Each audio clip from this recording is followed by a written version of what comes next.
ప్రియులారా, మన వాక్య భాగం రోమాపత్రిక 4వ అధ్యాయం 1 నుండి 12వ వచనం వరకు సావధానంగా వినండి. కాబట్టి శరీరము విషయమై మన మూల పురుషుడైన అబ్రహాముకు ఏమి దొరికిందంటాము? అబ్రహాము క్రియల మూలముగా నీతిమంతుడని తీర్చబడిన ఎడల అతనికి అతిశయ కారణము కలుగుతుంది గాని అది దేవుని ఎదుట కలగదు. లేఖనము ఏమి చెబుతోంది? అబ్రహాము దేవుణ్ణి నమ్మాడు, అదే అతనికి నీతిగా తీర్చబడింది. పనిచేసేవానికి జీతము రుణమే కాని దానమని ఎంచబడదు. పనిచేయక భక్తిహీనుణ్ణి నీతిమంతునిగా తీర్చేవాని యందు విశ్వాసముంచేవానికి వాని విశ్వాసము నీతిగా ఎంచబడుతుంది.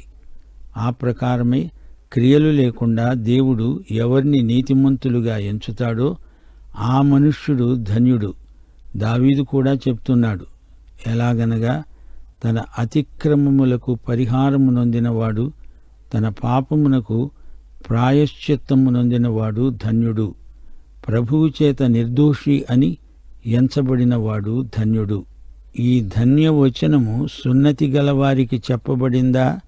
సున్నతి లేని వారిని గూర్చి కూడా చెప్పబడిందా? అబ్రహాము యొక్క విశ్వాసము అతనికి నీతి అని ఎంచబడింది అంటున్నాము గదా. మంచిది. అది ఏ స్థితి యందు ఎంచబడింది? సున్నతి కలిగి ఉండినప్పుడా, సున్నతి లేనప్పుడా? సున్నతి కలిగి ఉండినప్పుడు కాదు, సున్నతి లేనప్పుడే. సున్నతి లేనివారైనా నమ్మిన వారికందరికీ అతడు తండ్రి అగుట వలన వారికి నీతి ఆరోపించడానికి అతడు సున్నతి పొందక మునుపు తనకు కలిగిన విశ్వాసము వలననైన నీతికి ముద్రగా సున్నతి అనే గుర్తు పొందాడు. సున్నతి గలవారికి తండ్రి అవటానికి, అనగా సున్నతి మాత్రము పొందినవారు మన తండ్రి అయిన అబ్రహాము సున్నతి పొందక మునుపు అతనికి కలిగిన విశ్వాసము యొక్క అడుగుజాడలను బట్టి నడుచుకున్న వారికి తండ్రి అవడానికి ఆయన ఆ గుర్తు పొందాడు. వింటున్నారా? ఈ అధ్యాయమంతా అబ్రహామును గురించి, అతని విశ్వాసాన్ని గురించే చెప్పబడింది. అబ్రహాము విశ్వాసమే అతని నీతి. విశ్వాసమును నీతిగా పరిగణించినవాడు దేవుడు. ప్రతి విశ్వాసీ నీతిమంతుడే. పౌలీయమైన వివరణ సైద్ధాంతికంగా ఎంతో లోతైనది, గంభీరమైనది, అర్థవంతమైనది. మానవుడు పాపి. పాపులైన మనుష్యులకు దేవుడు నీతిని దానముగా ఇచ్చాడంటే అది విశ్వాసము ద్వారానే సాధ్యం. విశ్వాసము ద్వారా నీతిమంతులమవుతాము. ఈ సత్యాన్ని విశదీకరించడానికి అబ్రహాము, దావీదు అనే వ్యక్తులను పౌలు పేర్కొంటున్నాడు. పౌలు జీవించిన కాలంలో ఇశ్రాయేలు జాతి యావత్తు అబ్రహామును, దావీదును ఎంతో గొప్పగా చెప్పుకునేవారు. భక్తి, విశ్వాసము విషయంలో ఈ ఇద్దరిని మించిన వారు లేరు. అబ్రహాము హీబ్రూ జాతికి మూలపురుషుడు, దావీదు వారికి రాజు. ఒక గొప్ప రాజుగా దావీదుకు ఎవరూ సాటిరారు. ఈ ఇద్దరూ పాత నిబంధన వ్యక్తులు. వీరిని పౌలు మనకు ఎత్తి చూపుతున్నాడు. ధర్మశాస్త్రానికి సువార్తకు ఉన్న అవినాభావ సంబంధాన్ని చూపడమే పౌలు యొక్క ముఖ్యోద్దేశ్యం. ధర్మశాస్త్రము, సువార్త ఈ రెండిటిలో సమాన ధర్మములు లేనట్లే కనిపిస్తుంది. అయితే ఒకదాన్ని ఒకటి ప్రాతిపదికంగా వ్యతిరేకించవు, కొట్టివేయజాలవు. ఈ రెండు దేనికవే ప్రత్యేకంగా ఉన్నాయి. ధర్మశాస్త్రం రాకముందు, ధర్మశాస్త్రము కింద విశ్వాసం అవసరం. విశ్వాసము లేనిది అదీ లేదు, ఇదీ లేదు. ధర్మశాస్త్రం రాకముందే అబ్రహాము విశ్వాసము ద్వారానే నీతిమంతుడిగా తీర్చబడ్డాడు. దావీదు ధర్మశాస్త్రం క్రింద ఉన్నాడు. అతడు కూడా విశ్వాసం ద్వారానే నీతిమంతుడయ్యాడు. అదే సత్యాన్ని దావీదు తన కీర్తనల్లో గానం చేశాడు. పౌలేమీ కొత్త సిద్ధాంతాన్ని ప్రతిపాదించటం లేదు. యూదునికి, యూదేతరునికి, సున్నతి గలవారికి, అది లేనివారికి విశ్వాసమే ఆధారం. విశ్వాసమే నీతిమత్వానికి మార్గం. అబ్రహాముకు, దావీదుకు ఆధారమొక్కటే. అబ్రహాముకు, దావీదుకు, ఆ మాటకొస్తే పౌలుకు అదే ఆధారం. ముగ్గురు నీతిమంతులైంది విశ్వాసం ద్వారానే. ధర్మశాస్త్రం బాలశిక్షకుడు. ధర్మశాస్త్రం తన కింద ఉన్న వారిని చేయి పట్టుకొని యేసుక్రీస్తు దగ్గరికి నడిపించింది అని పౌలు తేటగా విడమర్చి చెప్తున్నాడు. ఈ అధ్యాయంలో మొదటి 5 వచనాలలో అబ్రహాము ఎలా నీతిమంతుడయ్యాడో పౌలు చూపుతున్నాడు.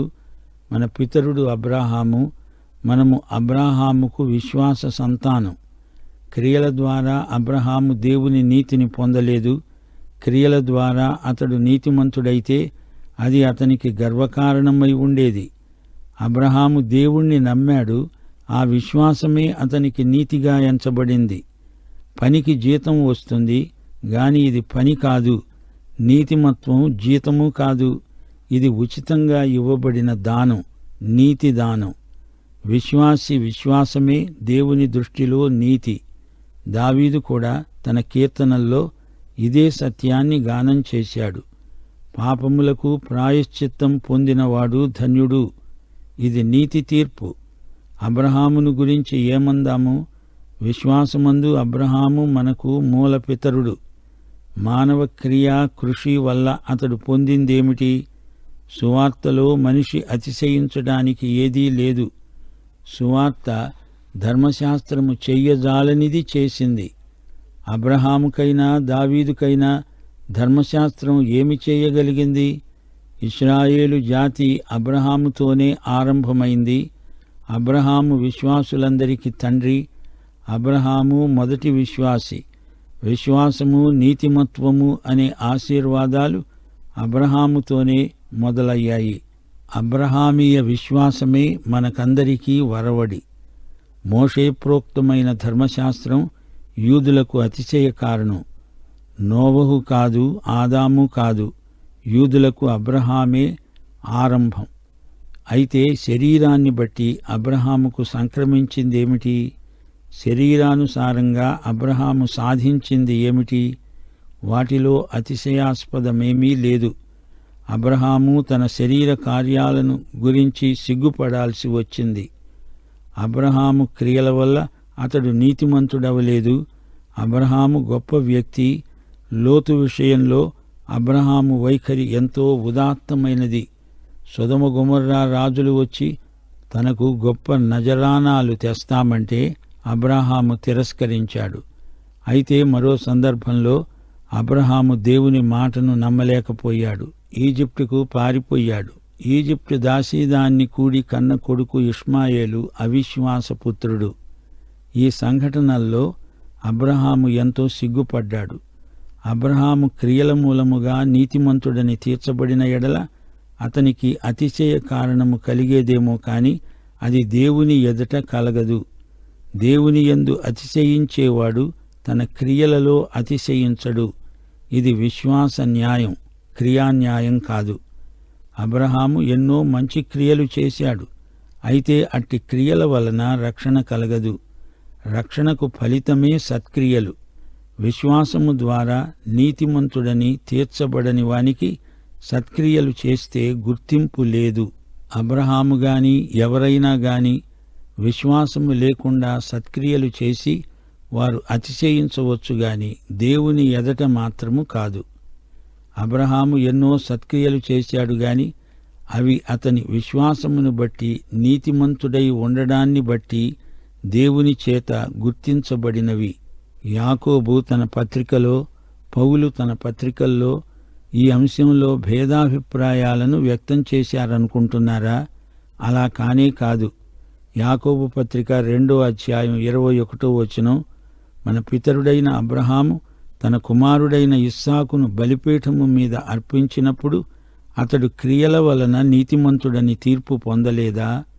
యాకోబు పేర్కొన్న క్రియలు ధర్మశాస్త్రము క్రింద చేయబడే శరీర క్రియలు కాదు. అబ్రహాము ధర్మశాస్త్రము క్రింద ఉన్నవాడు కాడు. అబ్రహాము విశ్వాసము చేసిన క్రియలు అవన్నీ.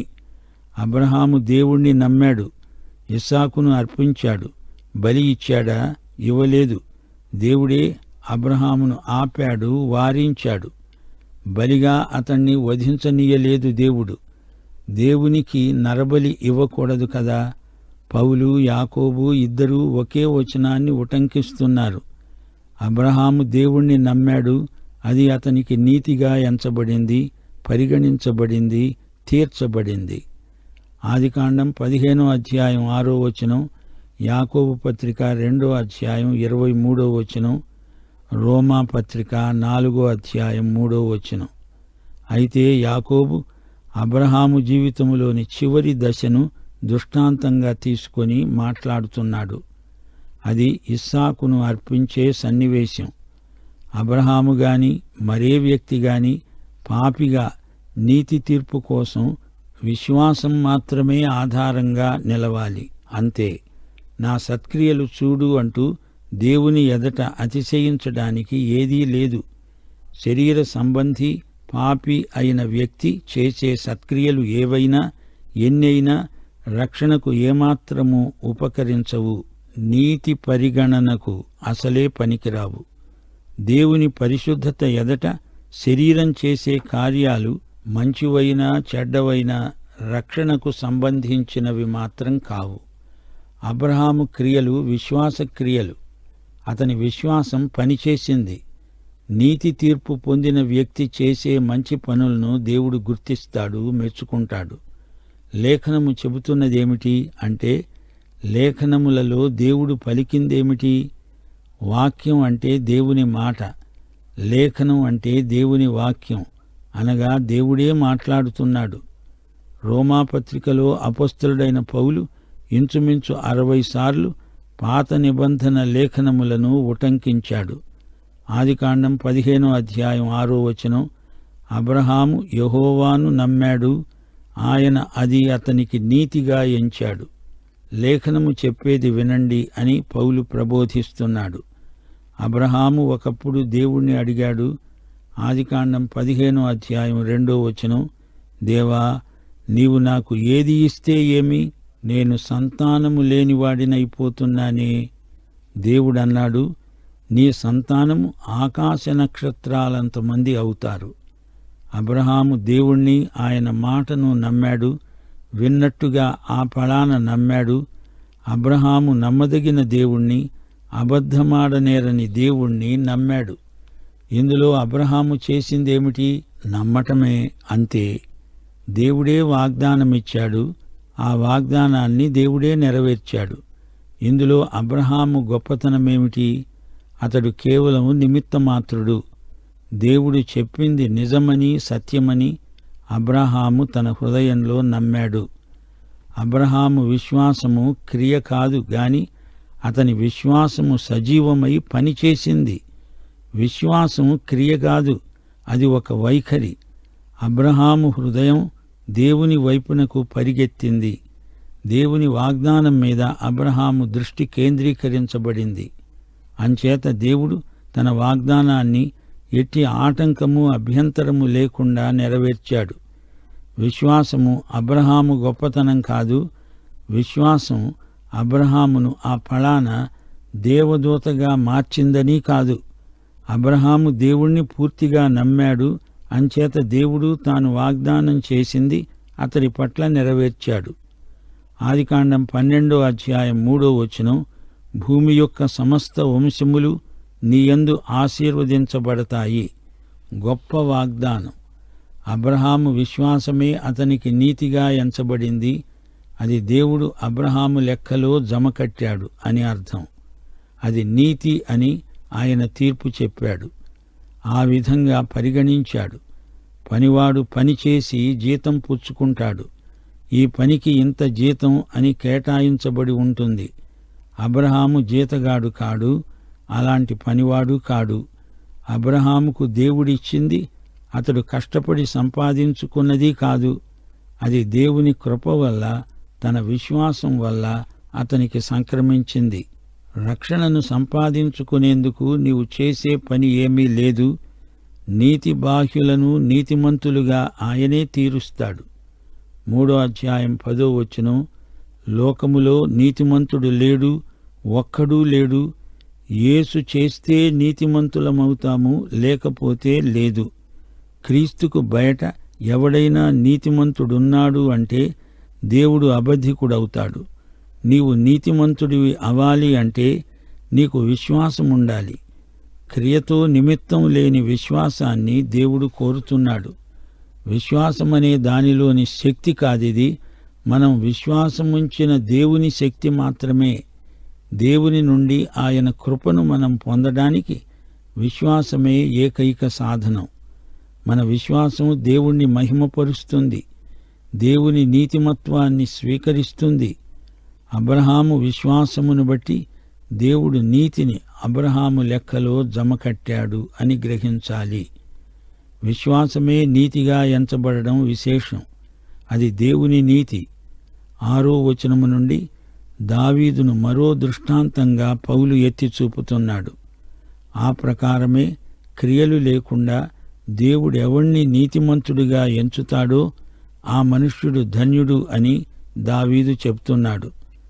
దావీదు ధర్మశాస్త్రము క్రింద ఉన్నాడు. అబ్రహాము కాలానికి ఇంకా ధర్మశాస్త్రం రాలేదు. అబ్రహాము తరువాత 400 సంవత్సరాలకు గాని ధర్మశాస్త్రము ఇవ్వబడి ఉండలేదు. దావీదు ధర్మశాస్త్రం క్రింద ఉన్నవాడే అయినా ధర్మశాస్త్రాన్ని బట్టి రక్షణ పొందలేదు. దావీదు సత్క్రియల ద్వారా రక్షించబడలేదు. అతడు చాలా చెడ్డ పనులు కూడా చేశాడు. అయితే దేవుని కృపను బట్టే అతడు రక్షించబడ్డాడు. అదే ప్రాతిపదిక మీద అతడు నీతిమంతుడని దేవుని చేత పరిగణించబడ్డాడు. దేవుని నీతి మన సత్క్రియలను బట్టి కాదుగాని దేవుని కృపను బట్టి మన విశ్వాసమును బట్టి కలిగిందని మనము గ్రహించాలి. 32వ కీర్తన 1-2 వచనాలు. పౌలు ఈ సందర్భంలో వీటినే ఉటంకిస్తున్నాడు. తన అతిక్రమములకు పరిహారము నొందినవాడు, తన పాపమునకు ప్రాయశ్చిత్తము నొందినవాడు ధన్యుడు. యెహోవా చేత నిర్దోషి అని ఎంచబడినవాడు, ఆత్మలో కపటము లేనివాడు ధన్యుడు. 32వ కీర్తన 51వ కీర్తన ఈ 2 పశ్చాత్తాప కీర్తనలు. దేవుని ఎదట దావీదు తాను చేసిన గొప్ప పాపాలు ఒప్పుకుంటున్నాడు. దేవుడతన్ని క్షమించి తిరిగి చేర్చుకున్నాడు. పాపాలు క్షమించబడిన పశ్చాత్తప్తుడు ధన్యుడు. అతిక్రమము అనగా ధర్మశాస్త్ర ఉల్లంఘన. అది దావీదు తెలిసి చేసిన పాపం. అతడు పశ్చాత్తప్తుడైనప్పుడు దేవుడు క్షమించాడు. మన పాపాలన్నిటినీ యేసు రక్తం కప్పేస్తుంది. పాపక్షమాపణ అనుభూతి క్రైస్తవ భక్తి జీవితానికి ఆధారం. దేవుడు పాపి యొక్క పాపాలను క్షమించి అతడెన్నడూ ఏ పాపము చేయనట్లే ఎంచి పాపిని నీతిమంతుణ్ణిగా ఎంచుతాడనే అనుభూతి ఎంతో ధన్యవంతమైంది. యేసు చనిపోయి తన రక్తం కార్చాడు. ఆ రక్తం మనకు జీవం, సమృద్ధి జీవం.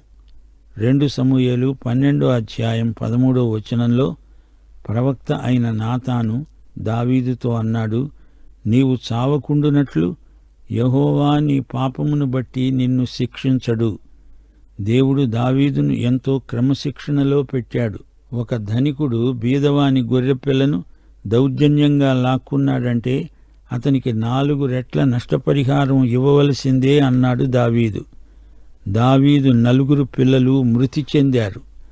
బెత్షెబా కన్న కొడుకు అమ్నోను అనే జ్యేష్ఠ కుమారుడు, అబ్షాలోము, అదోనియా ఈ 4 మృతి చెందారు. జీవితకాలమంతా దావీదు ఎంతో మనస్తాపం అనుభవించాడు. దేవుడతన్ని క్షమించాడు. పాప ప్రాయశ్చిత్తం పొందినవాడు దావీదు. యెహోవా చేత నిర్దోషి అని ఎంచబడినవాడు ధన్యుడు అని దావీదు స్వయంగా చెబుతున్నాడు. దేవుడు అనుగ్రహించే నీతిమత్వము విశ్వాసులందరికీ సార్వత్రికం. ధర్మశాస్త్రము లేని అబ్రహాము ధర్మశాస్త్రము లేకుండానే నీతిమంతుడిగా ఎంచబడ్డాడు. అంతేకాదు, అబ్రహాము సున్నతి పొందకముందే నీతిమంతుడని ఎంచబడ్డాడు. అబ్రహాముకు దేవుడు వాగ్దానం చేశాడు. ఎట్టి ఒడంబడిక లేకుండానే అంతకు ముందే అబ్రహాముకు విశ్వాసము ద్వారా నీతి తీర్పు లభించింది. అబ్రహాము దేవుని నోటి మాట నమ్మాడు. దేవుడన్నాడు, అబ్రహాము నమ్మాడు. సున్నతి అనే ముద్ర రాకముందే అబ్రహాము విశ్వాసముంచటం, అతని విశ్వాసం అతనికి నీతిగా ఎంచబడడం జరిగింది. అబ్రహాము నీతిమంతుడయ్యాడు. గలతీ పత్రిక 3వ అధ్యాయం 6-18 వచనం వరకు 4వ అధ్యాయం 21 నుండి 31 వచనం వరకు ఇదే అంశాన్ని పౌలు కూలంకషంగా చర్చించాడు. అబ్రహాము దేవుణ్ణి నమ్మినందున అది అతనికి నీతి అని ఎంచబడింది. దేవుడు విశ్వాసమూలముగా అన్యులను నీతిమంతులనుగా తీరుస్తాడు. మనము స్వతంత్రురాలి కుమారులము గాని దాసి కుమారులము కాము. శరీరమును బట్టి పుట్టినవాడు ఆత్మను బట్టి పుట్టిన వానిని ఎలా హింస పెట్టాడో ఇప్పుడు అలాగే జరుగుతున్నది. పాఠం ఇంతటితో సమాప్తం. మన ప్రభువైన యేసుక్రీస్తు వారి కృప, తండ్రి అయిన దేవుని ప్రేమ, పరిశుద్ధాత్మ అన్యోన్య సహవాసము మనకందరికీ సదాకాలము తోడై ఉండునుగాక. ఆమేన్. ప్రియులారా, మన ధ్యాన భాగం రోమాపత్రిక 4వ అధ్యాయం 13 నుండి 25 వచనం వరకు. సావధానంగా వినండి. అబ్రహాము లోకానికి వారసుడవుతాడు అనే వాగ్దానం అబ్రహాముకైనా అతని సంతానానికైనా ధర్మశాస్త్రం మూలముగా కలగలేదు, కాని విశ్వాసము వలననైన నీతి మూలముగానే కలిగింది. ధర్మశాస్త్ర సంబంధులు వారసులైన ఎడల విశ్వాసము వ్యర్థమవుతుంది, వాగ్దానము నిరర్ధకమవుతుంది. ఏలయనగా ధర్మశాస్త్రము ఉగ్రతను పుట్టిస్తుంది. ధర్మశాస్త్రము లేని ఎడల అతిక్రమము లేకపోయేదే.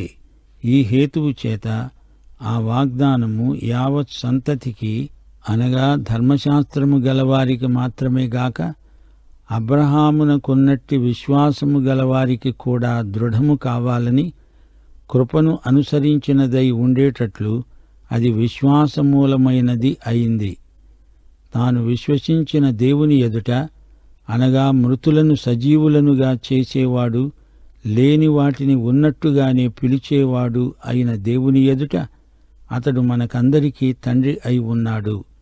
ఇందును గూర్చి రాయబడి ఉంది, నిన్ను అనేక జనములకు తండ్రినిగా నియమించాను. నీ సంతానము ఈలాగు ఉంటుంది అని చెప్పిన దానిని బట్టి తాను అనేక జనములకు తండ్రి అయ్యేటట్లు నిరీక్షణకు ఆధారము లేనప్పుడు అతడు నిరీక్షణ కలిగి నమ్మాడు. అతడు విశ్వాసమునందు బలహీనుడు కాక రమారమి 100 వయస్సు గలవాడై ఉండి అప్పటికే తన శరీరము మృతతుల్యమైనట్లు శారా గర్భము కూడా మృతతుల్యమైనట్లు ఆలోచించాడు. గాని అవిశ్వాసము వలన దేవుని వాగ్దానమును గూర్చి సందేహించక దేవుణ్ణి మహిమపరచి ఆయన వాగ్దానము చేసిన దాన్ని నెరవేర్చడానికి సమర్థుడని రూఢిగా విశ్వసించి విశ్వాసము వలన బలము నొందాడు. అందుచేత అది అతనికి నీతిగా ఎంచబడింది.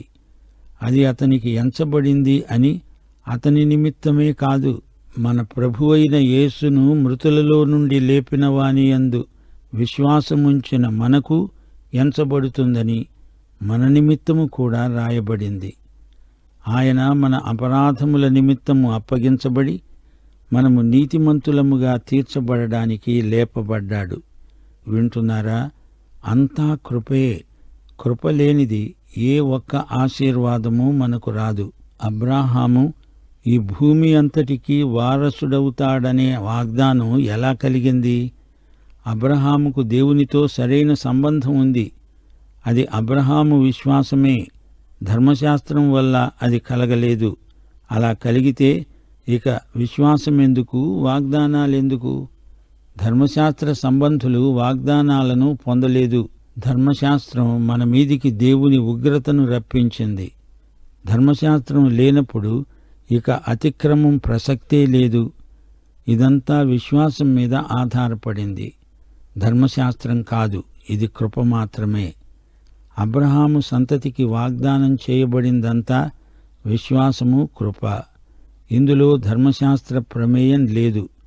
అబ్రహామీయ సంతతికి, ధర్మశాస్త్రం క్రింద ఉన్నవారికి, వారికి వీరికి అందరికీ కృపే. అబ్రహాము ఈ విధంగా అందరికీ తండ్రి అవుతున్నాడు. అనేక జాతులకు అబ్రహామును తండ్రిగా నియమించినవాడు దేవుడు. దేవుడు లేని వాటిని ఉన్నట్టుగా పిలిచే దేవుడు. చచ్చిన వారిని సజీవంగా లేపే దేవుడు. ఆదికాండం 12వ అధ్యాయం 2-3 వచనాల్లో దేవుడు అబ్రహాముకి ఇచ్చిన వాగ్దానమున్నది. భూమి యొక్క సమస్త వంశములు నీయందు ఆశీర్వదించబడతాయి. ఈ వాగ్దానము అబ్రహాముకు ధర్మశాస్త్రమునకు లోబడినందున రాలేదు. అది అబ్రహాము విశ్వాసము, దేవుని ధారాళమైన కృప, దేవుని ఉచిత కృప. అబ్రహాము యొక్క పరిపూర్ణ విశ్వాసం. దేవుని వాగ్దానానికి అబ్రహాముకు ఉన్న అర్హత ఏమిటి? అది కేవలం విశ్వాసమే. ధర్మశాస్త్రాన్ని ఎవరూ నెరవేర్చలేరు. ఆ కారణం చేత వాగ్దానం ఎవరూ పొందజాలరు. మానవ ప్రయత్నం కాదు, దేవుని కృప ఆధారంగానే దేవుని వాగ్దానం మనకు ప్రాప్తిస్తుంది. దేవుని మాటను, దేవుణ్ణి ఆ ఫలాన నమ్మాలి. అది కృప. ఎంత ఒళ్ళు విరుచుకున్నా ధర్మశాస్త్రాన్ని ఎవరూ నెరవేర్చలేరు, చెయ్యలేరు.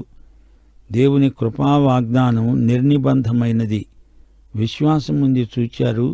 ఇది దేవుణ్ణి, ఆయన మాటను పూర్తిగా ఎల్లప్పుడూ నమ్ముతుంది.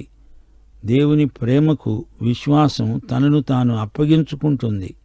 కృప, కృపావరము ఇవి నీవు సంపాదించుకునేవి కాదు. వాటికి నీవు యోగ్యుడవు కావు.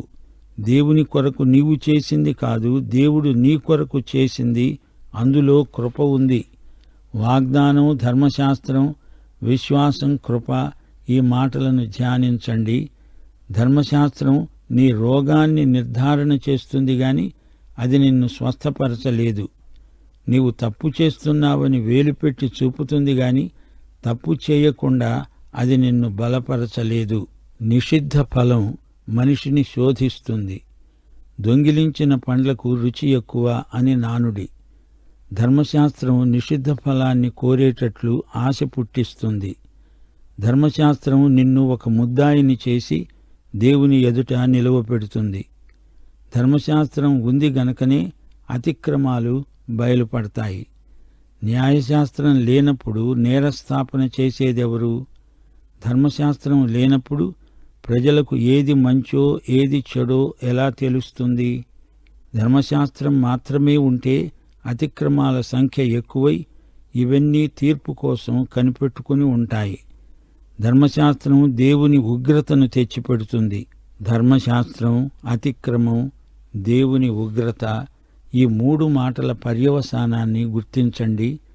ధర్మశాస్త్రాన్ని అతిక్రమించని వారు లేరు. అంచేత దేవుని ఉగ్రత రాను రాను ఎక్కువ అవుతుంది. ధర్మశాస్త్రానికి మానవునికి ఉన్న సంబంధం ఇదే. మానవుడు దేవుని ఎదుట ముద్దాయి. ధర్మశాస్త్రం దేవుని శిక్షావిధిని అమలుపరుస్తుంది. ఇంతకు తేలిన సారాంశమేమిటంటే మానవుడు తన స్వప్రయత్నంతో దేవుని ఎదుట నిర్దోషిగా నిలువలేడు. ధర్మశాస్త్రం నిలువనీయదు, నేరారోపణ చేస్తుంది. అయితే దేవుని కృప మానవుణ్ణి నిర్దోషినిగా, నీతిమంతునిగా దేవుని ఎదుట నిలుపుతుంది. ఇదే విశ్వాస న్యాయం, క్రియాన్యాయం కాదు. అసాధ్యమైన దాన్ని దేవుని కృప సుసాధ్యం చేస్తుంది. అనేక జాతులకు అబ్రహాము తండ్రి. అబ్రహాము నమ్మాడు. అతని విశ్వాసం బలహీనం కాలేదు. అబ్రహాముకు ఇప్పుడు 100 ఏండ్ల వయస్సు. శారా గర్భము మృతతుల్యం. అయినా అబ్రహాము దేవుని వాగ్దానాన్ని శంకించలేదు. విశ్వాసం అతణ్ణి బలపరిచింది.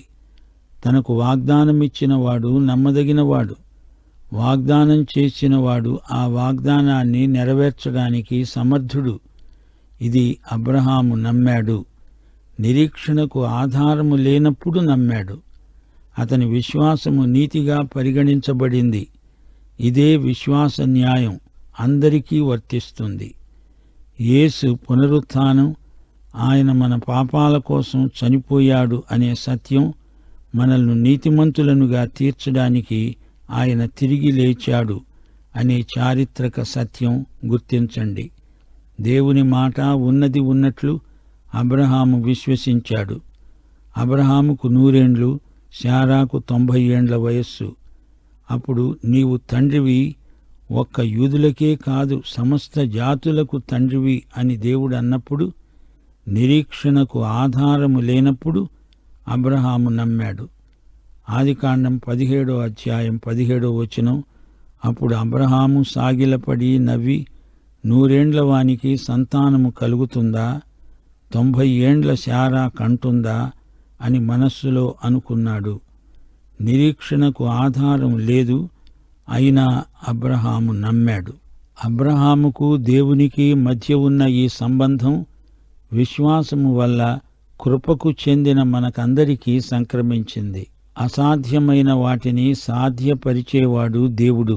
మనకు భవిష్యత్తునందున్న ఆశాభావమిదే. అబ్రహాము విశ్వాసులమైన మనకు తండ్రి. దేవునికి స్తోత్రం. మరిచిపోకండి, సున్నతి సంస్కారానికి ముందే అబ్రహాముకు వాగ్దానం చేయబడింది. అబ్రహాము నమ్మాడు, నీతిమంతుడయ్యాడు. అబ్రహామును దేవుడు అతని విశ్వాసం ఆధారంగా రక్షించాడు. అబ్రహాము విశ్వాసం అతన్ని నీతిమంతుణ్ణి చేసింది. ఆ నీతికి ఆధారం పునరుత్థానం. విశ్వాసం కాదు, అబ్రహాము విశ్వాసముంచిన దేవుడు గొప్ప దేవుడు. అబ్రహాము ఏమీ చూడలేదు, అయినా నమ్మాడు. అబ్రహాము ద్విమనస్కుడు కాడు. తన పరిస్థితులలో నుండి అబ్రహాము వాగ్దానము వైపు చూచాడు. పరిస్థితులైతే వ్యతిరేకంగా ఉన్నాయి. వాగ్దానం మీద అబ్రహాము నిలిచాడంటే ఆ వాగ్దానమిచ్చిన దేవుడు నమ్మదగినవాడు, విశ్వసనీయుడు. ఆయన వాగ్దానాలను నెరవేర్చగల సమర్థుడు. ఆయన మన ఆరాధనకు పాత్రుడు. మానవుడు ఎందుకు సృజించబడ్డాడు? దేవుణ్ణి మహిమపరచడానికే. కాని మానవుడు అవిధేయుడై దేవునికి విరోధి అయ్యాడు. దేవుణ్ణి మహిమపరచాలంటే ఆయన యందు, ఆయన కుమారుడైన క్రీస్తునందు విశ్వాసముంచాలి. అబ్రహాము నిండా విశ్వాసమే, అనుమానానికి తావులేదు. విశ్వాసానికి బలమైన ఆధారం మృతులలో నుండి లేవటము, అనగా పునరుత్థానం. అబ్రహాము స్వంత నీతి కాదు, అసలు మానవునికి నీతి అనేది ఉంటే గదా. ఒకవేళ ఉందనుకున్నా అది దుర్నీతి మాత్రమే.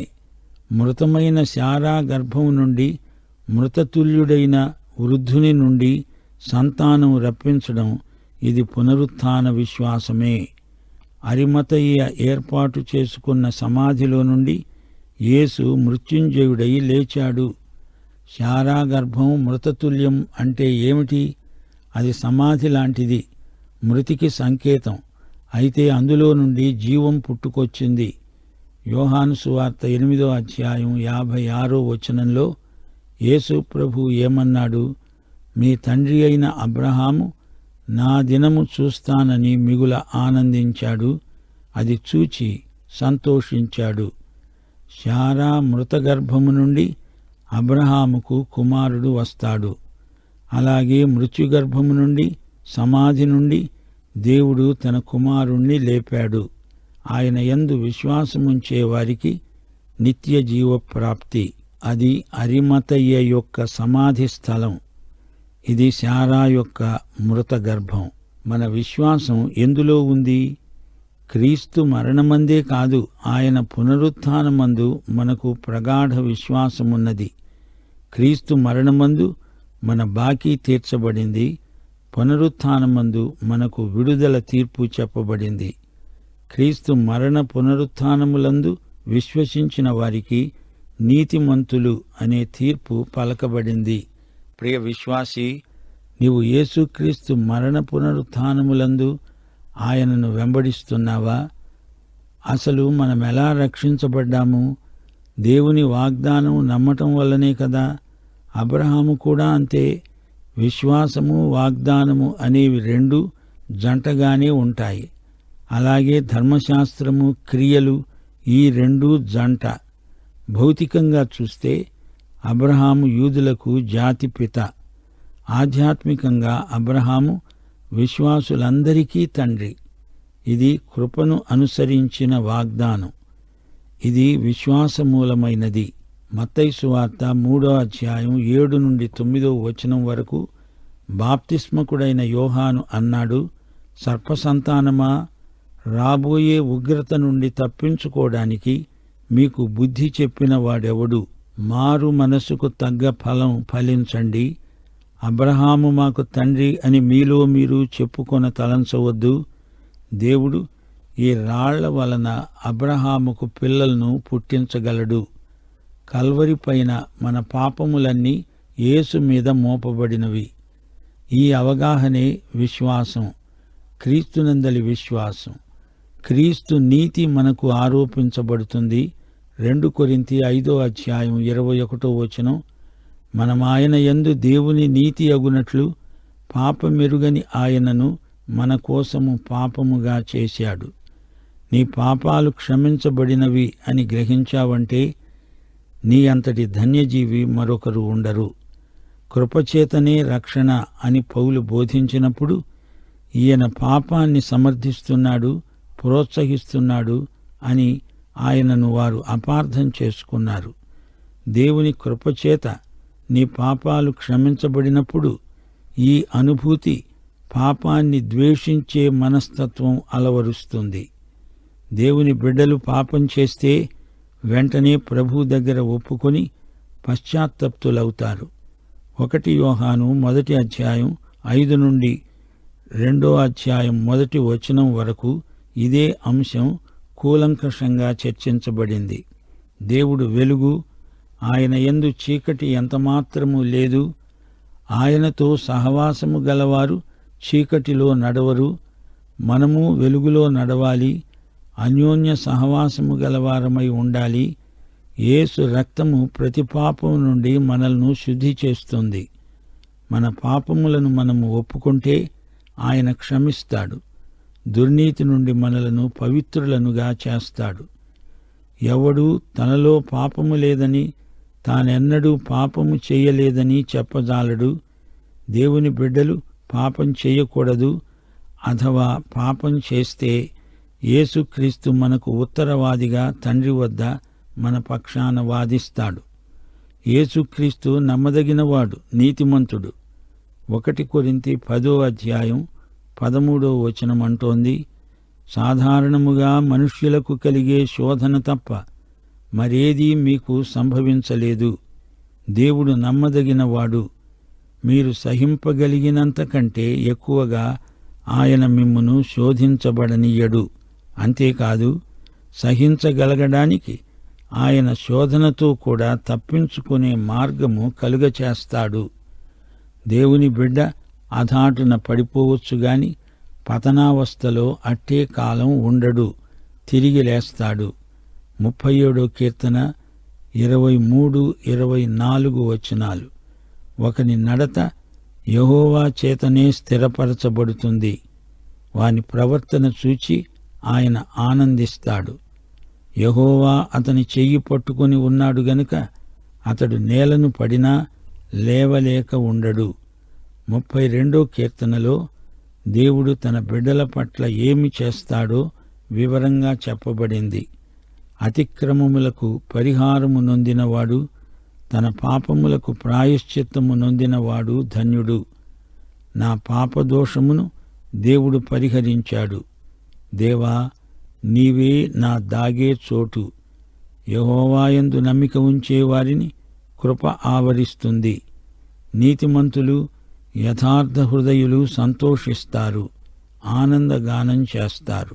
ప్రియులారా, ఈ పాఠంలో విశేషించి ఈ 4వ అధ్యాయంలో అబ్రహాముకు దావీదుకు రక్షణ ఎలా ప్రాప్తించిందో చెప్పబడింది. క్రియలను బట్టి కాదు, విశ్వాసం ద్వారానే వారిద్దరూ రక్షించబడ్డారు. రక్షణ అంటే ఏమిటనుకున్నారు? నీ పనికి జీతం కాదు రక్షణ. రక్షణ కోసం నేనెంత పని చేశాను అని అతిశయించడానికి ఏదీ లేదు. ఆ మాటకొస్తే అబ్రహాము కాలానికి ధర్మశాస్త్రం లేదు. మతాచారకాండ వల్ల అబ్రహాము రక్షించబడలేదు. దేవుని కృప, అబ్రహాము విశ్వాసము, అంతే. దావీదు సంగతేమిటి? 2 సమూయేలు 11వ అధ్యాయంలో దావీదు బత్షెబతో పాపం చేశాడు. ఆ తరువాత 32వ కీర్తన రాశాడు. వ్యభిచారం, మోసము, హత్య ఇలాంటి పాపాలు చేసిన దావీదుకు ఎలా క్షమాపణ కలిగింది? దావీదు పశ్చాత్తప్తుడయ్యాడు, దేవుని వైపు తిరిగాడు. తన పాపాలకు కలిగిన చేదు అనుభవాలు అతనికి తప్పలేదు. అయినా దావీదు క్షమించబడిన పాపి, ధన్యుడు. 2 సమూయేలు 12వ అధ్యాయంలో తాను చేసిన పాపం వల్ల ఎలాంటి చేదును అతడు మింగాల్సి వచ్చిందో చరిత్రే చెబుతోంది. దేవుడు పాపులను క్షమించి నీతిమంతులుగా తీరుస్తాడు. నీతిమంతులము అనుకునేవారికి శిక్ష తప్పదు. మత్తయి సువార్త 9వ అధ్యాయం 9 నుండి 13వ వచనం వరకు, రోగులకే గాని ఆరోగ్యము గలవారికి వైద్యుడు అక్కరలేదు గదా, అయితే నేను పాపులను పిలువ వచ్చాను గాని నీతిమంతులను పిలవడానికి రాలేదు.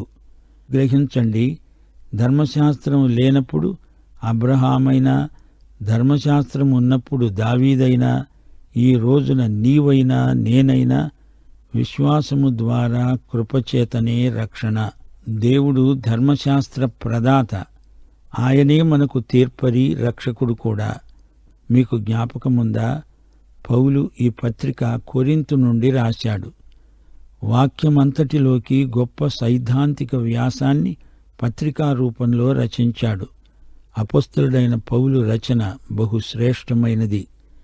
హబక్కూకు గ్రంథం 2వ అధ్యాయం 4వ వచనాన్ని వివరించడానికే రోమా, గలతీ, హెబ్రీ పత్రికలు రాశాడు. నీతిమంతుడు విశ్వాసము వలన జీవిస్తాడు. రోమా పత్రిక 1వ అధ్యాయం 17వ వచనం, గలతీ పత్రిక 3వ అధ్యాయం 11వ వచనం, హెబ్రీ పత్రిక 10వ అధ్యాయం 38వ వచనం. 40 సార్లు నీతి, నీతిమంతుడు అనే పదాలు రోమా పత్రికలో ప్రయోగించబడడం విశేషం. ప్రియులారా, నీతిమంతులనుగా పాపులను తీర్చిదిద్దిన దేవుని కృపాబాహుళ్యము ఎంత గొప్పది, ఎంత గంభీరమైనది. క్రీస్తు శిలువ మీద చేసిన బలియాగానికి ఫలితంగా నీవు నేను రక్షించబడి నీతిమంతులమయ్యాము. నీవు యేసు రక్తము చేత కడగబడి పరిశుద్ధుడివయ్యావు. ఆయన తన నీతిని నీకు ఆరోపిస్తున్నాడు. నీ సౌశీల్యాన్ని, నీ ప్రవర్తనను పవిత్రపరిచే ఆంతరంగిక ఉద్యమమే క్రైస్తవం.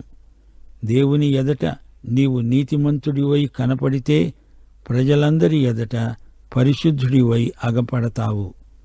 విశ్వాసానికి క్రియలు చేర్చకు, నీ విశ్వాసాన్నే పనిచెయ్యనీయాలి. సజీవ విశ్వాసము గలవారే సజీవ విశ్వాసులు. పాఠం ఇంతటితో సమాప్తం.